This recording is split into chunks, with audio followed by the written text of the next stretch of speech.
Everyone, we are here at MJV Events Place. So this is the decoration.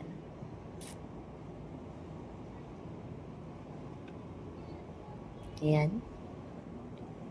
It's so nice. Tapos, ang area dari kay bugnaw kaayo. Marakit nasa South Korea. Then this is the place. Ayan, tingnan nyo guys.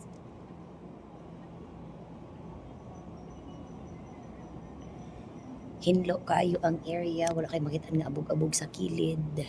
Yes, and most importantly din yung CR. Hinlo kayo. Tapos, tugnaw.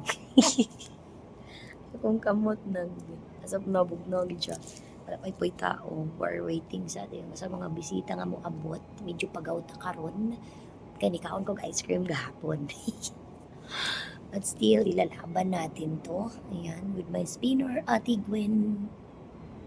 Seryoso ka ka-cellphone. So, niya na mag-music kaya medyo wala pa may tao.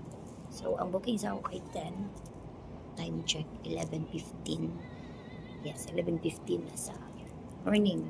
So, until 2 p.m. lang diri taman. So, I hope na maabot na ang mga bisita kay later ang venue na ay other event. So, dalion lang nato ang party program para maka-decor pa po ang owner dari sa MGB.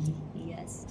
Ay, again, ano sila dibo o niya. So, until 2 p.m. lang si client dari sa venue. So, we're doing our best na mahuman ang event ug sayo para syempre makaproceed sila maka-decor to the next show.